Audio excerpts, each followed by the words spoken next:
की praise the Lord. शुभ रहे दिन आपका। आइए आज की डिवोशन के लिए प्रार्थना करते हैं। पवित्र महान और सर्वशक्तिमान परमेश्वर पिता, हम धन्यवाद देते हैं और एक शुभ अवसर आप हमें दिए। तेरी अनुग्रह, तेरी दया और तेरी कृपा है प्रभु यीशु। आपकी आत्मा के द्वारा हमें अगुवाई करना, तेरे वचनों के सिद्धांतों में हमें टिके रहने में, विश्वास में स्थिर रहने में, धार्मिकता में बने रहने में आप हमारी मदद करो पिता। धन्यवाद देते हैं आपकी महानता के लिए, धन्यवाद देते आपकी क्रूस के लिए, धन्यवाद देते आपकी कलीसिया के पवित्र लोगों के लिए, धन्यवाद देते पिता तेरी अद्भुत प्रेम के लिए, धन्यवाद देते, तेरी स्तुति महिमा करते, यीशु मसीह के नाम से मांगते हैं, आमीन।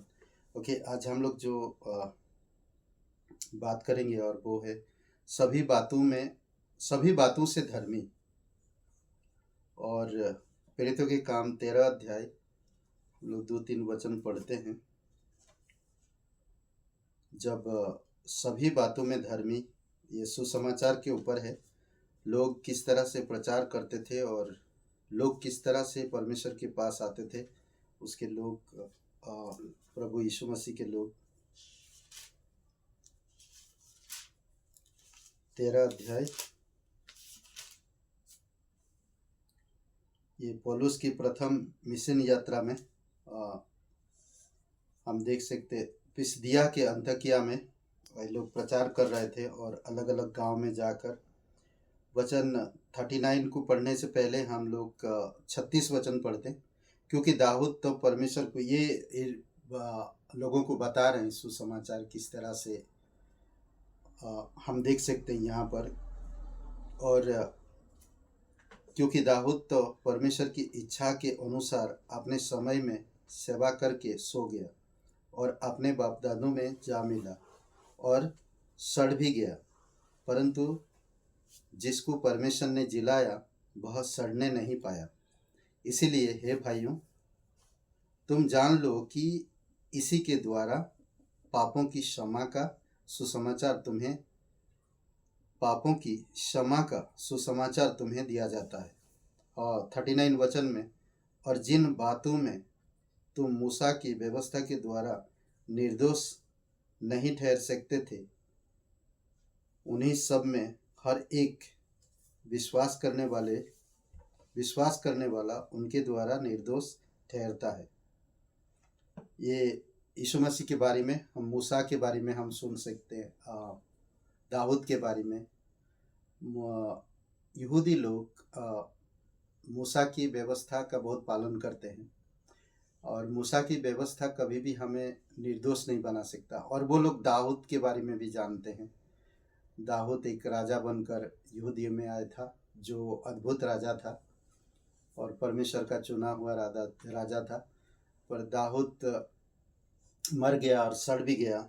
और इसमें 2 बातें हम देख सकते। एक, उच्च श्रेणी के कारण हम देख सकते प्रभु यीशु मसीह संसार में आकर किस तरह से पापियों से प्रेम किया और अंधों की आंखें खोल दिया, बीमारियों को चंगाई दिया, हर प्रकार के लोगों से जाकर बातें किया। शिक्षक हो, टीचर हो, वकील हो, डॉक्टर हो, हर प्रकार के लोगों से उन्होंने बातें किया और एक्यूरेट, एकदम सही बातें उन्होंने जवाब दिया। पर लोगों को समझ नहीं आया, क्योंकि लोग उसकी सिद्धांतों के अनुसार नहीं थे, बल्कि मूसा के सिद्धांतों के अनुसार ज़्यादा थे। कहता वचन, जिन बातों में तुम मूसा की व्यवस्था के द्वारा निर्दोष नहीं ठहर सकते थे, उन्हें सब में हर एक विश्वास करने वाले उसके द्वारा निर्दोष ठहराता है। यीशु मसीह का जो क्रूस की बातें हैं और अनुग्रह की बातें हैं, जो कोई यीशु मसीह पर विश्वास करता है वो निर्दोष ठहरता है और वो परमेश्वर के सामने। कई बार हो सकता है हम इस धरती पर रहते हुए बहुत सारे ऐसे पाप, ऐसे गुनाहों का सामना करना पड़ता है और बहुत सारे ऐसे चीज़ों का हमें, बट परमेश्वर आपकी पापों को नहीं देखता, बल्कि प्रभु यीशु मसीह पर जो आप विश्वास करते हो उसकी लहू को देखता है। और इसमें कहता कि एक उच्च श्रेणी कारण मसीह का लहू। रोमियो का 5:10 में कहता, क्योंकि बैरी होने की दशा में उसके पुत्र की मृत्यु के द्वारा हमारा मेल परमेश्वर के साथ हुआ, तो फिर मेल हो जाने पर उसके जीवन के द्वारा हम उद्धार क्यों ना पाएंगे। बैरी की दशा में हम थे, परंतु यीशु मसीह के लहू के द्वारा, उसकी मृत्यु के द्वारा हम परमेश्वर से मेल कर पाए। दूसरी बात हम देख सकते हैं, ग्रहण का माध्यम। रोमियो का 5:1 हमारे विश्वास है, अतः जब हम विश्वास से धर्मी ठहरे तो आपने प्रभु यीशु मसीह के द्वारा परमेश्वर के साथ मेल रखे। यीशु मसीह के साथ ही हम परमेश्वर के साथ मेल रख सकते हैं। सच्चा प्रमाण, तीतुस का 3:8 में उसके काम, हम देख सकते हैं उसका लहू, हमारी विश्वास और उसके काम। इसमें कहता है कि वह बात सच है और मैं चाहता हूं कि तुम इन बातों के विषय में दृढ़ता से बोले, इसलिए कि जिन्होंने परमेश्वर पर विश्वास किया है वे भले कामों में लगे रहने का ध्यान रखें। हमेशा हम देख सकते हैं किस तरह से प्रभु यीशु मसीह, लोग प्रचार करने के लिए निकले और लोग प्रचार किया, यीशु मसीह किस तरह से क्रूस पर मारा गया, उसकी पवित्र लहू हमें निर्दोष कैसे बनाता है। फिर हमारा विश्वास होता है, और जब हम विश्वास करते परमेश्वर से हमारा मेल हो जाता है। और फिर हमारी काम, हम वो काम नहीं कर पा रहे थे जब हम यीशु को नहीं जानते थे, पर आज हम वो काम कर पा रहे हैं। क्यों? क्योंकि ये परमेश्वर की अनुग्रह की वजह से। तो आइए हम लोग प्रार्थना करते इस डिवोशन के लिए।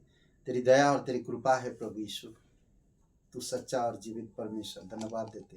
तू राजाओं का राजा, तू प्रभुओं का प्रभु, सर्वशक्तिमान परमेश्वर, दयालु और करुणामय परमेश्वर, धन्यवाद देते पिता। तू सच्चा है, तू जीवित है।